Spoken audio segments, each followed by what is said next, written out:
Hello everyone, welcome to the online study channel. तो आज हम लोग क्लास 6 हिस्ट्री के चैप्टर नंबर 1 के कुछ क्वेश्चंस को हम लोग करेंगे जो काफ़ी इंपॉर्टेंट है।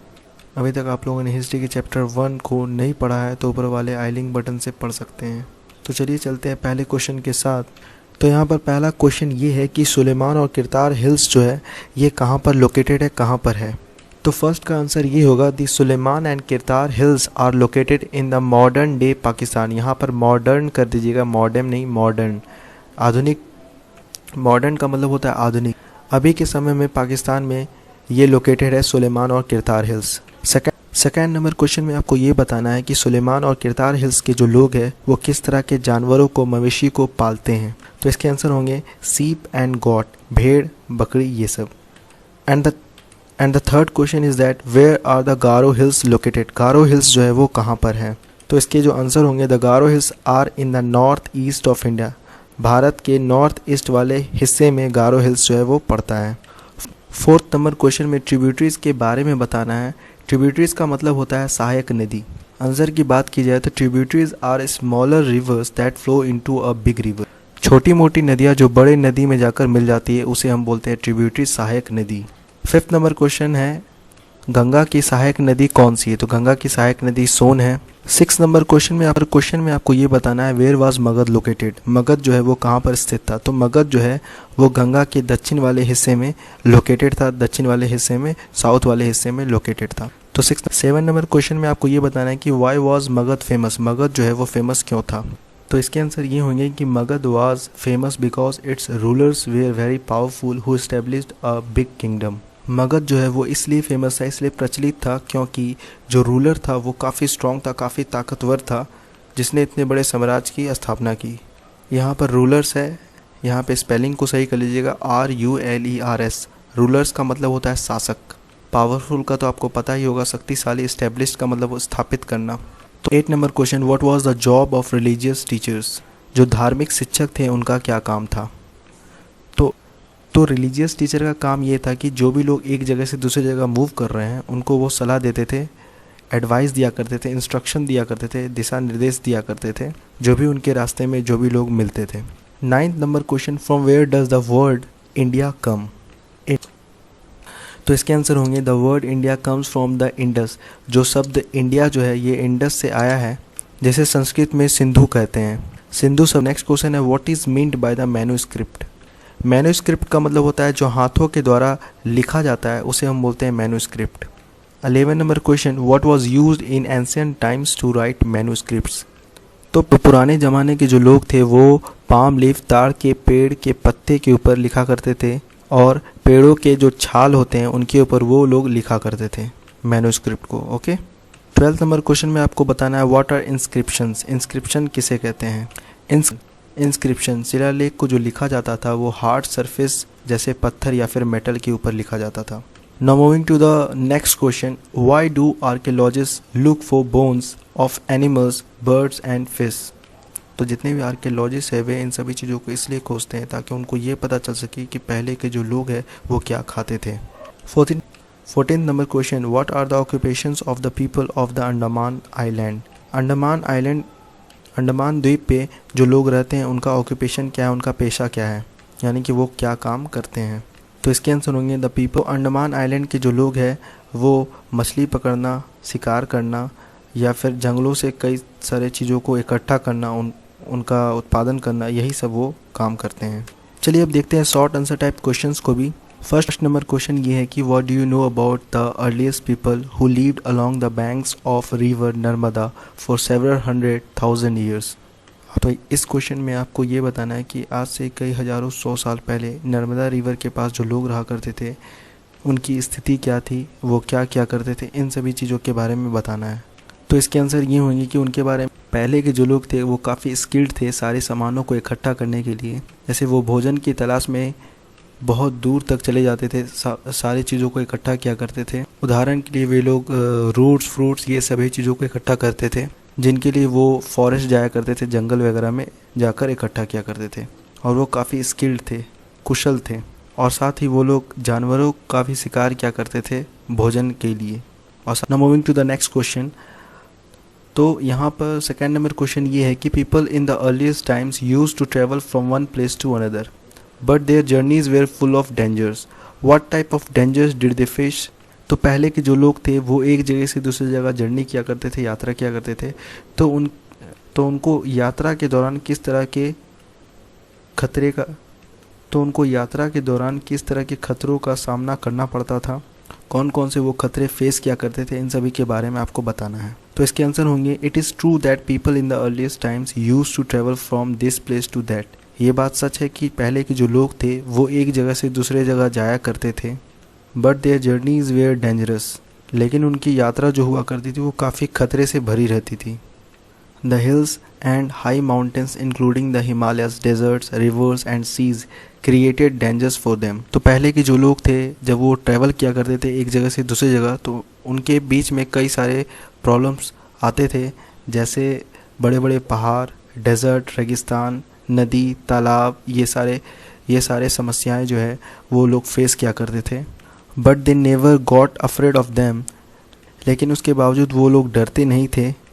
Instead they overcame them and continue to travel. इस तरह की समस्याओं के बावजूद वो लोग ट्रैवल किया करते थे एक जगह से दूसरे जगह। तो इसके आंसर जो है वो काफ़ी बड़े हैं बट बहुत ही ईजी है इसे लिखना। इस तरह के लंबे लंबे आंसर को देखकर आप लोगों को डरना नहीं है, ये लिखना काफ़ी ईजी है। आप लोग सबसे पहले इस तरह के क्वेश्चन को अच्छे से समझे कि ये क्वेश्चन कहना क्या चाह रहा है, फिर इन सभी क्वेश्चन के आंसर जो लिखने हैं उनकी एक आपको स्टोरी बनाना है माइंड में, फिर उन स्टोरी को आपको अपने शब्दों में लिखना है। उन्हें लिखने के लिए आपको क्या करना होगा कि आपको एक अच्छा फ्लो होना चाहिए इंग्लिश में, अगर आप इंग्लिश में आंसर लिखते हैं तो। इसके लिए आप क्या कर सकते हैं कि आप लोग ट्रांसलेशन बना सकते हैं। डेली एक एक्सरसाइज ट्रांसलेशन का ज़रूर बनाएं ताकि आपका जो इंग्लिश का जो लिखने का तरीका है वो अच्छा हो सके। जब आप लोग डेली एक एक्सरसाइज ट्रांसलेशन का बनाएंगे तो आप लोग किसी सब्जेक्ट के भी आंसर को आसानी से अपने शब्दों में लिख सकते हैं, वो भी सही तरीक़ों से। एक्चुअल में होता क्या है कि जो भी बच्चे आंसर को रट रहे हैं तो इसका मतलब ये है कि उन्हें लिखने का तरीका नहीं पता है कि वो लिखा कैसे जाए। उन्हें ये समझ में आ जाता है कि ये क्वेश्चन जो है उनके हिंदी, ये पता है कि हिंदी क्या है, बट उनके आंसर को लिखना कैसे है, इनको लिखने के लिए आपको बहुत ज़रूरी है कि आप लोग डेली एक एक्सरसाइज ट्रांसलेशन का ज़रूर बनाएं और इंग्लिश से रिलेटेड कोई भी बुक को पढ़ें। इंग्लिश लैंग्वेज से रिलेटेड कोई भी बुक को पढ़ें, चाहे वो साइंस हो या ईवीएस हो या फिर मॉरल साइंस हो, एनीथिंग, कोई भी सब्जेक्ट, उन सभी में से किसी एक चैप्टर को पर डे ज़रूर पढ़ें ताकि आपका जो बोलने का जो तरीका है वो भी अच्छा हो और आप वर्ड को पकड़ सकें। तो इस तरह से आप लोग अगर लिखते हैं, याद रखते हैं, तो काफ़ी इजी रहेगा आपको इस तरह के क्वेश्चन को लिखना। ओके, तो बढ़ते हैं नेक्स्ट क्वेश्चन की ओर। थर्ड नंबर क्वेश्चन में आपको ये बताना है कि आर्कियोलॉजिस्ट जो है वो कौन है और उनका काम क्या है। तो आर्कियोलॉजिस्ट उन्हें हम कहते हैं जो पुराने ऑब्जेक्ट्स, पुराने वस्तुओं के ऊपर अध्ययन करते हैं, उन्हें हम आर्कियोलॉजिस्ट कहते हैं, पुरातत्ववेत्ता कहते हैं, पुरातत्वविद कहते हैं। Okay, they study the remains of the buildings made of stone and brick, paintings and sculpture. तो वे लोग किस तरह की चीज़ों का अध्ययन करते हैं, जैसे कुछ पुरानी इमारतों के अवशेष हो गए, जैसे ईंटें, पत्थर, है ना, कुछ पुराने पेंटिंग जो काफ़ी पुराने हों, जो ज़मीन के अंदर से पाए गए हों, स्कल्पचर, कुछ भी ऐसे मूर्ति वगैरह, ये सारे चीज़ों के ऊपर वो लोग अध्ययन करते हैं जो काफ़ी पुराना है। They also explore and dig the earth in order to find out tools, weapons, pots, pans, ornaments and coins. वे लोग इन सभी चीज़ों को खोजने के लिए ज़मीन के अंदर काफ़ी गड्ढा करते हैं, खोदते हैं, उन्हें निकालने का प्रयास करते हैं। जहाँ पर से भी कुछ भी चीज़ निकलता है उनके ऊपर वो लोग अध्ययन करते हैं, जैसे ज़मीन के अंदर से क्या क्या मिलता है, तो टूल्स, कुछ वेपन्स, पॉट्स, मिट्टी के बने हुए कुछ भी अवशेष हो गए, पैंस, ऑर्नामेंट, ज्वेलरी आइटम, कॉइन्स, सिक्के, ये सब जो है जब भी ज़मीन के अंदर से मिलता है उनके ऊपर वो लोग अध्ययन किया करते हैं। फोर्थ नंबर क्वेश्चन में हाउ आर, तो बढ़ते हैं नेक्स्ट क्वेश्चन की ओर। फोर्थ नंबर क्वेश्चन ये है कि how are city people different from people living in the Andaman island. Andaman island के जो लोग हैं वहाँ के लोगों से शहर के जो लोग हैं उनके बीच में डिफरेंट क्या है, अंतर क्या है, इनके बारे में आपको बताना है। तो इसके आंसर ये होंगे, people living in the Andaman island manage their food by fishing, hunting and collecting forest produce. तो अंडमान आइलैंड के जो लोग हैं वे लोग अपने भोजन को इकट्ठा करने के लिए मछली पकड़ते हैं, शिकार करते हैं, जंगलों से बहुत सारी चीज़ों को इकट्ठा करते हैं, जबकि शहर के जो लोग हैं वो अंडमान आइलैंड की तरह हंटिंग नहीं करते, शिकार नहीं करते, ना ही भोजन को इकट्ठा करते हैं। जबकि जो शहर के लोग हैं वे लोग दूसरे के ऊपर निर्भर रहते हैं, जैसे किसान के ऊपर निर्भर होते हैं भोजन के लिए। तो यही वो मेजर डिफरेंस है जो शहर के लोग और अंडमान आइलैंड के जो लोग हैं इनके बीच में है। 5th नंबर क्वेश्चन में आपको बताना है कि how can you say that historians and archaeologist are like detectives. तो आप कैसे कह सकते हैं कि एक हिस्टोरियन और आर्कियोलॉजिस्ट जो है वो जासूस की तरह काम करते हैं। डिटेक्टिव्स का मतलब होता है जासूस की तरह काम करते हैं।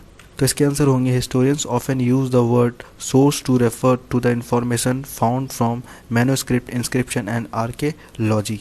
जो भी हिस्टोरियन है, इतिहासकार है, वे पुरानी चीज़ों को जानने के लिए मैन्युस्क्रिप्ट, इंस्क्रिप्शन और आर्कियोलॉजी के ऊपर डिपेंड रहते हैं। इन सभी चीज़ों को वो लोग खोजते हैं। ऑलरेडी मैंने बता ही दिया कि मैन्युस्क्रिप्ट यानी कि हस्तलिपि, हाथों के द्वारा जो लिखे जाते हैं। इंस्क्रिप्शन यानी कि शिलालेख, इंस्क्रिप्शन जो मेटल या फिर पत्थर, इन सभी चीज़ों के ऊपर लिखा जाता है, उन्हें हम इंस्क्रिप्शन बोलते हैं, शिलालेख कहते हैं। आर्कियोलॉजी तो पता ही है। तो इन सभी चीज़ों के ऊपर हिस्टोरियंस जो है वो डिपेंड रहते हैं। Once sources are found, learning about the past becomes an adventure as we reconstruct it bit by bit. एक बार जब भी कोई एक स्रोत जो है वो मिल जाता है तो पुरानी चीज़ों के बारे में जानना बहुत ही आसान हो जाता है और काफ़ी एडवेंचर हो जाता है, काफ़ी रोमांचक हो जाता है कि उस चीज़ को खोजना, और काफ़ी इजी हो जाता है कि उसको कंस्ट्रक्ट करना कि पहले के समय में ये हुआ करता था और ये हुआ करता था, और एक से दूसरे कड़ी को जोड़ना काफ़ी आसान हो जाता है। इसलिए so historians and archaeologist are like detectives who use all these sources like clues to discover the past. तो इस तरह से हिस्टोरियन और आर्कियोलॉजिस्ट जो है इन सभी चीज़ों का इस्तेमाल करके पुरानी चीज़ों के बारे में बताते हैं। जो इतिहासकार है वो इन सभी चीज़ों का इस्तेमाल करके पुरानी चीज़ों के बारे में बताते हैं, इसलिए उन्हें हम डिटेक्टिव्स कहते हैं, जासूस कहते हैं। चलिए अब इस चैप्टर 1 के लॉन्ग आंसर टाइप क्वेश्चन को हम लोग देखते हैं, जो सबसे बड़ा है। इसे भी देखकर आप लोग घबराइएगा नहीं। How was travelling an important part of the life of the people in the past.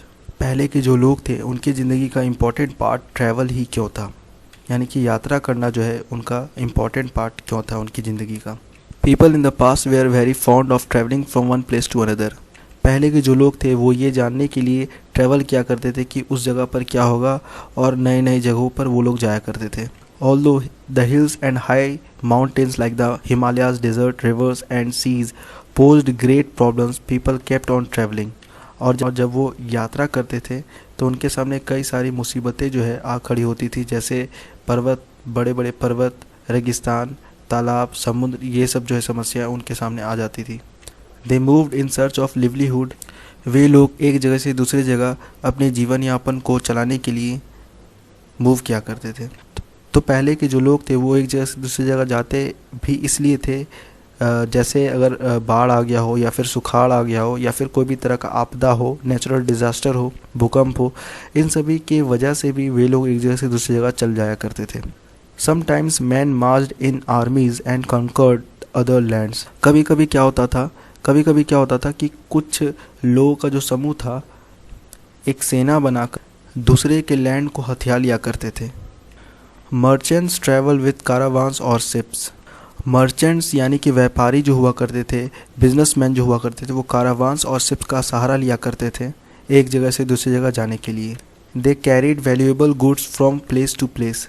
वे लोग कई तरह के सामानों को बेचने के लिए एक जगह से दूसरी जगह जाया करते थे।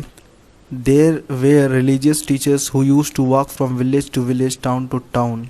तो उस समय धार्मिक शिक्षक हुआ करते थे जो एक जगह से दूसरी जगह, गांव से गांव, शहर से शहर जाया करते थे। They offered instruction and advice to the people who made them on the way. Already मैंने इसके बारे में पहले बताया है, फिर भी मैं इसे बता देता हूँ फिर से। तो जो भी रिलीजियस टीचर हुआ करते थे वे सभी लोगों को दिशा दिया करते थे, एडवाइस दिया करते थे, सलाह दिया करते थे। जो भी उनके रास्ते में आया करते थे उन लोगों को वो सलाह दिया करते थे। There were also people who travel because they were adventures by nature. कुछ लोग इसलिए भी ट्रैवल किया करते थे प्रकृति के आनंद लेने के लिए या फिर प्रकृति के रोमांच को पाने के लिए। कुछ लोग तो ऐसे ही घूमने के पर्पज़ से, प्रकृति के आनंद को लेने के लिए वे लोग ट्रैवल किया करते थे। They enjoyed discovering new and exciting place. जैसे वे लोग क्या करते थे, नए नए जगहों को खोजना, नए नए जगहों पर जाना, इनको इन सभी चीज़ों में अच्छा लगता था, मन लगता था। लॉन्ग आंसर टाइप क्वेश्चन के सेकंड क्वेश्चन में हम लोग बढ़ते हैं। What are the different ways to find out about the past. कौन कौन से ऐसे विभिन्न तरीके हैं जिनके द्वारा पुरानी चीज़ों के बारे में जाना जा सकता है। इसके बारे में आप लोगों को ब्रीफली शॉर्ट में बताना है। The different ways to find out about the past are following. अलग अलग तरीके जिसके द्वारा पुरानी चीज़ों के बारे में जाना जा सकता है वो ये है मैन्युस्क्रिप्ट, यानी कि हस्तलिपि। These were the handwritten matters. They were usually written on palm leaf or the bark of the birch tree. ये हाथों के द्वारा लिखा जाता था, पीपल के पेड़ के पत्तों के ऊपर लिखा जाता था या फिर पेड़ के छालों के ऊपर लिखा जाता था। और ऐसे बहुत सारे जो मैन्युस्क्रिप्ट थे वो डिस्ट्रॉय हो गए, बर्बाद हो गए। और उनमें से कुछ मैन्युस्क्रिप्ट जो है, हस्तलिपि जो है, वो मंदिरों में या फिर मोनेस्ट्रीज़ में पाए जाते हैं। इस तरह के पुराने मैन्युस्क्रिप्ट में कई सारे चीज़ों के बारे में जानने को मिलता है, अलग अलग सब्जेक्ट्स के बारे में जानने को मिलता है, जैसे राजा की ज़िंदगी जो थी वो कैसे हुआ करती थी, ये सब, मेडिसिन, दवाइयों के बारे में, साइंस, विज्ञान के बारे में, ये सब जो है चर्चा वो मैन्युस्क्रिप्ट में देखने को मिलती है। इस तरह के मैन्युस्क्रिप्ट जो है हस्तलिपि में एपिक्स, पोएम्स और प्लेज, नाटक, कवि, ये सब भी देखने को मिलता है। और इनमें से दूसरा तरीका जो है वो इंस्क्रिप्शन जो पुरानी चीज़ों के बारे में बताता है, यानी कि शिलालेख, जो हार्ड सरफेसेस जैसे पत्थर या फिर मेटल के ऊपर लिखे जाते थे। जैसे किसी इंस्क्रिप्शन का इस्तेमाल तब होता था, शिलालेख का इस्तेमाल तब होता था जैसे राजा महाराजा जो है वो क्या किया करते थे कि कोई भी तरह के आदेश या ऑर्डर्स जो हो गए उन सभी को बताने के लिए सभी लोगों को वो शिलालेख पत्थरों के ऊपर तरह तरह के नियमों को लिख दिया करते थे, ताकि सभी लोग उन सारे नियमों को पढ़कर समझ सके। और कुछ ऐसे इंस्क्रिप्शन जो है उनके ऊपर विक्ट्रीज यानी कि विजय के बारे में भी लिखा जाता था। अगर कोई भी राजा कोई और राज को अगर जीतता था वो सारे चीज़ों को भी इंस्क्रिप्शन पे लिख दिया करता था, ताकि वो आने वाले लोगों को पता चल सके कि ये वाला जो राज्य जो था ये इस तरह से कॉन्कर किया गया है, इस तरह से जीता गया था। Third point is archaeological excavation और एविडेंस। पुरातत्ववेत्ता के द्वारा कुछ पुरानी चीज़ों को खोजना। ऑलरेडी मैंने बताया ही है, आर्कियोलॉजी यानी कि पुरानी चीज़ों के बारे में वो लोग अध्ययन करते हैं। जैसे पुरानी इमारतों के ईंटें हो गए, पत्थर हो गए, जैसे पुरानी इमारतों के ईंटें हो गए, पत्थर हो गए, मूर्ति हो गए, पॉट्स हो गए, इन सभी चीज़ों के ऊपर वो लोग अध्ययन करते हैं। इन सब जैसे पृथ्वी के अंदर गड्ढे करके, बहुत अंदर गड्ढे करके वो लोग इन सभी पुरानी चीज़ों को निकालते हैं। ठीक है, सिक्के निकालना, पेन निकालना, पॉट निकालना, है ना, ये सभी चीज़ों को वो लोग निकालते हैं। तो यही सब पुरानी चीज़ों की वजह से हम लोग को पुराने बातों के बारे में पता चलता है कि पहले के जो लोग थे वो किस तरह से अपने जीवन यापन को चलाया करते थे। पहले के लोग जो थे उनके बारे में पता चल पाता है। तो फाइनली इनसे रिलेटेड जितने भी क्वेश्चन थे वो सारे के सारे कंप्लीट हो गए। तो फिर मिलते हैं नेक्स्ट चैप्टर नेक्स्ट वीडियो के साथ। तो till then good bye and thank you so much for watching the video. अभी तक आप लोगों ने ऑनलाइन स्टडी चैनल को सब्सक्राइब नहीं किया है तो सब्सक्राइब कर ले और पास वाले बेल आइकन पर क्लिक करें, ताकि आपको सारा नोटिफिकेशन जो है वो टाइम पर मिलता रहे। और ऑनलाइन स्टडी चैनल के सारे वीडियोस को पाने के लिए आप लोग प्लेलिस्ट के थ्रू सारे वीडियोस को देख सकते हैं, आप लोग जिस भी क्लास से बिलोंग करते हैं। और एजुकेशनल वीडियोस को लाइक करने के लिए आप लोग इस पर क्लिक करें और अपने दोस्तों के बीच शेयर करने के लिए आप लोग इस पर क्लिक कर सकते हैं, जिसके थ्रू आपको बहुत सारे ऑप्शन मिल जाएंगे वीडियो को शेयर करने के लिए, जैसे WhatsApp, Facebook, Twitter etcetera. And thank you so much for watching the video. Good bye.